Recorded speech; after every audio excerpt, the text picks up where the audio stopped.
और मुझे अनुभव है कि कहीं बाढ़ आई हो और लोगों को भोजन पहुंचाना है, एक बार प्रमुख स्वामी तक बात पहुंच गई, फिर सरकार को कोई चिंता नहीं रहती थी।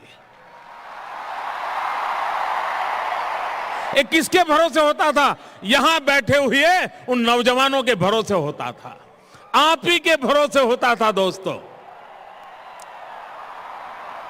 प्रमुख स्वामी का एक शब्द मिला, आप लोग जी जान से जुड़ जाते थे। ये संस्कार का परिणाम है। आज भी मैं एक मुख्यमंत्री के नाते अनुभव करता हूं, आज भी कभी गुजरात में कोई संकट आया, कभी बाढ़ आई, कभी अकाल की स्थिति पैदा हुई, कभी भूकंप आया, और पहला विचार आता था कि चलिए प्रमुख स्वामी यहां मैसेज दे दें कि भाई इतने लोगों के लिए कुछ करना है। और घंटों के अंदर भूखे के लिए खाने की व्यवस्था हो जाती थी, कष्ट में जीने वालों के लिए मुसीबतों में से मुक्ति दिलाने का प्रयास हो जाता था। किसी को दवाई की जरूरत है तो दवाई पहुंच जाती थी। इतना जागृत, इतना चेतनवंत ये पूरा अभियान, ये पूरा सामाजिक आंदोलन, ये पूरा आध्यात्मिक आंदोलन किसी भी समाज के लिए बहुत बड़ी विरासत होता है। जय स्वामीनारायण। आजना आ प्रवचननी अंदर આપણે પૂજ્ય અપૂર્વ મુનિ સ્વામીને સાંભળીશું। પૂજ્ય અપૂર્વ મુનિ સ્વામી આ પ્રવચનની અંદર BAPS સંસ્થાના કાર્યકરોના મહિમાની વાત કરે છે। વિશ્વવ્યાપી BAPS સંસ્થાના આયોજનો, તેમના કાર્યકરો, તેમના સ્વયંસેવકોની સેવાથીને સૌ કોઈ પરિચિત છે અને પ્રભાવિત પણ છે। નાનામાં નાના વ્યક્તિથી લઈને વિશ્વના મહાનુભાવ સુધી દરેક વ્યક્તિને BAPS સંસ્થાનું આયોજન અને એ આયોજન કરતા તેમના કાર્યકરો સ્પર્શી જાય છે। શું કામે સ્પર્શી જાય છે? કારણ કે BAPS સંસ્થાનું આયોજન, મેનેજમેન્ટ એટલું સોલિડ હોય છે। તેમના કાર્યકરોની અંદર જે કાર્યભાવના, સમર્પિત ભાવ, લોકો સાથે વાતચીત કરવાની એક કળા એ લોકોને ખૂબ સારી રીતે હૃદયની અંદર સ્પર્શી જાય છે। BAPSના આવા કાર્યકરો માટે BAPS સ્વામિનારાયણ સંસ્થા કાર્યકર સુવર્ણ મહોત્સવ વર્ષ ઉજવી રહ્યું છે। એ ઉપક્રમે આજનું આ પ્રવચન BAPSના એ સમર્પિત અને કાર્યનિષ્ઠ કાર્યકરોને સમર્પિત છે। આવો સાંભળીએ પૂજ્ય અપૂર્વ મુનિ સ્વામીને અને ત્યારબાદ કાર્યકરોના વિશેષ સમર્પણની, તેમની કાર્યકુશળતાની વાત પણ આગળ ઉપર કરીશું। જે સમયે દિલ્હીમાં અક્ષરધામનો ઉદ્ઘાટન સમારોહ ચાલી રહ્યો હતો, એ સમયે દેશ વિદેશના હજારો લાખો મહાનુભાવો ત્યાં અક્ષરધામના દર્શન કરવા માટે આવતા હતા। ખૂબ જ સારો પ્રભાવ અક્ષરધામનો સમગ્ર ભારતની અંદર પડ્યો। દિલ્હીની ન્યૂઝ ચેનલ ઉપર એક સમાચાર ત્યાં પ્રસારિત થતા હતા અને સાથે એક જોક આવતો હતો। જોકની અંદર મેટર કેવું હતું કે અમેરિકન પ્રેસિડેન્ટ બુશ ઇન્ડિયા ફરવા માટે આવ્યા, મનમોહન સિંહને મળ્યા। પછી અમેરિકન પ્રેસિડેન્ટ આવે એટલે ઇન્ડિયન વડાપ્રધાન એને બધું બતાવવા માટે નીકળ્યા, સારા સારા સ્થળો। એમાં એમને તાજમહેલ બતાવ્યો। તાજમહેલ જોયો પછી બુશ સાહેબે પૂછ્યું કે આને બનાવતા કેટલો ટાઈમ લાગ્યો? એટલે મનમોહન સિંહ એવું બોલ્યા કે આ તો 25 વર્ષની અંદર તૈયાર થઈ ગયું છે આ બિલ્ડિંગ। એ સમયે બુશ એમ બોલ્યા કે 25 years, ટુ લોંગ ટાઈમ। આવું બિલ્ડિંગ અમારે અમેરિકામાં કરવું હોય તો 10 વર્ષમાં બાંધી દઈએ, અમારી પાસે ટેકનોલોજી એવી છે। આટલું સારું બતાવ્યું છતાં બુશ આવું બોલ્યા એટલે મનમોહન સિંહ બિચારા નિરાશ થઈ ગયા, પાઘડી ખંજવાળવા લાગ્યા। પછી એમને કુતુબ મિનાર બતાવ્યો, એ જોયો એટલે બુશ બોલ્યા કે આને બનાવતા કેટલો ટાઈમ લાગ્યો? તો કે 10 વર્ષ। તો કે લોંગ ટાઈમ, અમે આને 5 વર્ષમાં બાંધી દઈએ। દરેકમાં આવો જ જવાબ આપ્યો। આખો દિવસ બધું બતાવ્યું। બીજા દિવસે એમને દિલ્હી અક્ષરધામ બતાવવા માટે લઈ આવ્યા। અક્ષરધામ જોઈને પછી બુશ એમ બોલ્યા કે ગઈકાલે આખો દિવસ મને બીજા બધા સ્થળ બતાવ્યા, એના કરતાં પહેલાં અક્ષરધામમાં લઈ આવ્યા હોત તો મને અક્ષરધામ કેમ ન બતાવ્યું?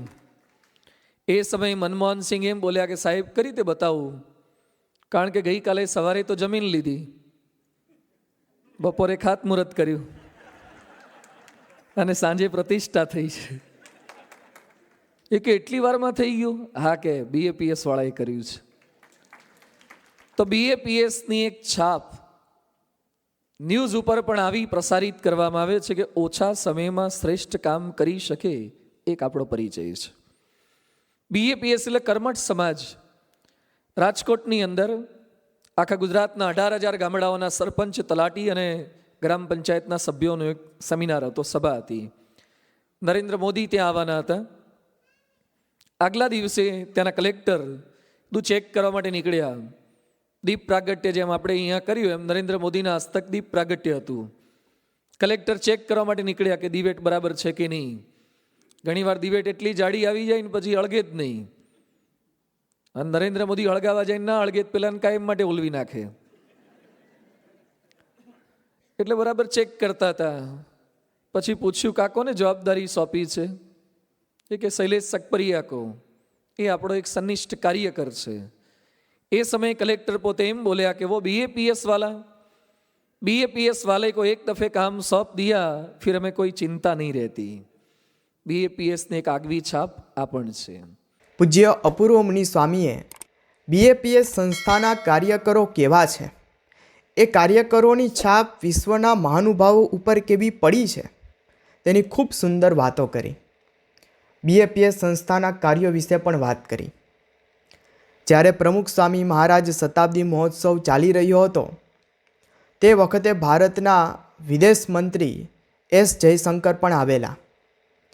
BAPS સંસ્થાના કાર્યકરોના વખાણ કરતાં તેઓએ કહ્યું હતું કે જ્યારે નરેન્દ્રભાઈ મોદી વડાપ્રધાન બન્યા અને તેમનો સૌ પ્રથમ અમેરિકાની અંદર કાર્યક્રમ ગોઠવાયો ત્યારે ઘણા બધા રોડ શો, નરેન્દ્ર મોદીની સભાઓ પણ થવાની હતી.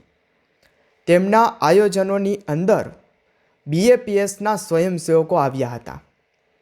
એટલે મંદિરોની અંદર થતી નાની મોટી વ્યવસ્થા હોય, કોઈ ઉત્સવ હોય તે ઉત્સવની વ્યવસ્થા તેમના આયોજનોમાં જોડાવાનું હોય, ત્યાંથી લઈને કોઈ વિશ્વ કક્ષાની ઇવેન્ટ થવાની હોય, વડાપ્રધાન રાષ્ટ્રપ્રમુખ સુધીની ઇવેન્ટ થવાની હોય, તેમાં પણ BAPS સંસ્થાના કાર્યકરો એ જોડાય છે અને એ આયોજનને વિશ્વ સ્તરનું બનાવે છે. સૌ કોઈને પ્રેરણા મળે એવા આયોજનો BAPS સંસ્થાના કાર્યકરો કરે છે. અને આવા કાર્યકરો માટે BAPS સ્વામિનારાયણ સંસ્થા કાર્યકર સુવર્ણ મહોત્સવ ઉજવી રહી છે. 7 ડિસેમ્બરે વિશ્વના સૌથી મોટા સ્ટેડિયમ નરેન્દ્ર મોદી સ્ટેડિયમની અંદર કાર્યકર સુવર્ણ મહોત્સવની ઉજવણી થશે. આપ સૌને જણાવતા આનંદ છે કે આ સ્ટેડિયમની અંદર સૌ પ્રથમ કોઈ ધાર્મિક ઇવેન્ટ થશે જે BAPS વાળા કાર્યકર સુવર્ણ મહોત્સવ વર્ષ ઉજવીને કરવાના છે.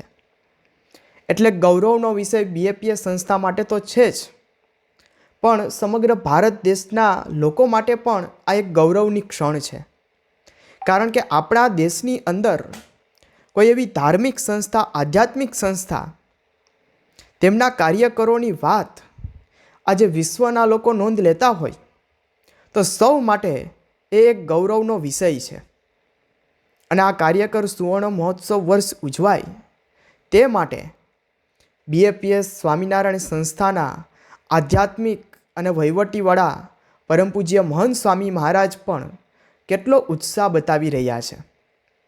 જ્યારે બોચાસણની અંદર નવેમ્બર 2023માં મિટિંગ થઈ એ વખતે મહંત સ્વામી મહારાજે કીધું કે કાર્યકર સુવર્ણ મહોત્સવ તો ઉજવવો જ જોઈએ, તો જ આ કાર્યકરોની સેવા ભાવના, તેમનું સમર્પણ એ લોકોને ખબર પડશે. અને ત્યારથી મહંત સ્વામી મહારાજ કાર્યકર સુવર્ણ મહોત્સવની જય દરરોજ બોલાવે ત્યારે એક સાથે 2 વખત જય બોલે. કાર્યકર સુવર્ણ મહોત્સવની જય બીજી વખત બોલાવે, કાર્યકર સુવર્ણ મહોત્સવની જય. કારણ કે તેઓ આ કાર્યકરોનું સમર્પણ જોઈ રહ્યા છે. આ દરેક કાર્યકરો છે એ નિસ્વાર્થ ભાવે કોઈ પણ માનની અપેક્ષા વગર કે કોઈ પણ આર્થિક લાભની અપેક્ષા વગર BAPS સંસ્થાની નાની મોટી પ્રવૃત્તિની અંદર જોડાયેલા છે. આપ સૌને ખબર છે કે BAPS સંસ્થા 162 કરતાં પણ વિવિધ આધ્યાત્મિક અને સામાજિક પ્રવૃત્તિઓ કરે છે. એ દરેક પ્રવૃત્તિ એમાં BAPS સંસ્થાના કાર્યકરોનો જે મહત્ત્વનો રોલ છે તે ખૂબ અગત્યનો છે. કારણ કે મહંત સ્વામી મહારાજે એક વખત સારંગપુરની અંદર એવું કહેલું કે આ બધા કાર્યકરો એ મારા હાથપગ સમાન છે. એમના હાથપગ સમાન એટલે BAPS સંસ્થાના હાથપગ સમાન છે. કારણ કે તેમના લીધે આ બધી પ્રવૃત્તિઓ ચાલે છે. આજે સંસ્થામાં ઉપર લેવલે સંયોજન સમિતિમાં કોઈ નિર્ણય લેવાય, પણ એ નિર્ણય, એ પ્રોજેક્ટ એ નાના ગામડા સુધી પણ ખૂબ વ્યવસ્થિત રીતે થાય અને તેનું ત્યાં કંઈક પોઝિટિવ રિઝલ્ટ મળે, તે કાર્યકરો દ્વારા થતું હોય છે. અને આટલું મોટું કાર્યકર દળ આજે BAPS સંસ્થા પાસે છે એ ખૂબ ગૌરવની વાત કહેવાય. પ્રમુખ સ્વામી મહારાજ શતાબ્દી મહોત્સવ ઉજવાયો એ વખતે પ્રમુખ સ્વામી મહારાજ શતાબ્દી નગરની અંદર 80,000 સ્વયંસેવકો સેવાની અંદર જોડાયા અને જે લોકો આવતા હતા તે બધા નગરના વખાણ કરતા હતા, સાથે સાથે સ્વયંસેવકોના પણ એટલા વખાણ કરતા હતા.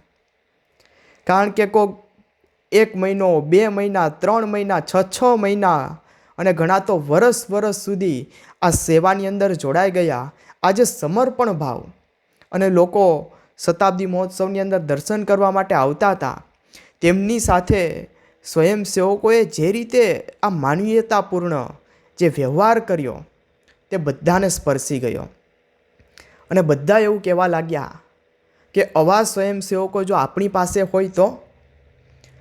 પણ આજે વાત કરવી છે, આજે સ્વયંસેવકો છે, આજે જે BAPS સંસ્થાનું કાર્ય છે તે ખૂબ સારી રીતે દરેક પ્રોજેક્ટ એના નાના મોટા પાર પડતા હોય છે. અશક્ય લાગતું કાર્ય પણ જ્યારે BAPS સંસ્થા ઉપાડે ત્યારે એ કાર્ય શક્ય બની જાય છે. એનું કારણ શું છે? હમણાં થોડાક દિવસો પૂર્વે પૂજ્ય જ્ઞાનવત્સલ સ્વામીનો એક પોડકાસ્ટ આવેલો, જય થાળેશ્વર. એમના પોડકાસ્ટની અંદર પૂજ્ય જ્ઞાનવત્સલ સ્વામીએ જે BAPS સંસ્થાનો કોર પ્રિન્સિપાલ કે BAPS સંસ્થાના કાર્યોને એનું મેનેજમેન્ટ આજે વિશ્વ સ્તરનું છે, લોકોને આંજી દે તેવું છે, તે મેનેજમેન્ટ એટલું સારું કેમ થાય છે? એનું એક જ કારણ છે, એ BAPS સંસ્થાના કાર્યકરો સારી રીતે જાણે છે. આજે આપ સૌને પણ એ જણાવતા આનંદ થાય છે. અને જે છે આ જ વાસ્તવિકતા છે કે ભગવાન અને ગુરુની કૃપા તે વગર શક્ય જ નથી. ઘણા બધા પ્રોજેક્ટ BAPS સંસ્થાએ એવા પણ કરેલા છે કે જે BAPS સંસ્થાને પણ આશ્ચર્ય લાગતું હોય કે આ કેમ થઈ ગયું.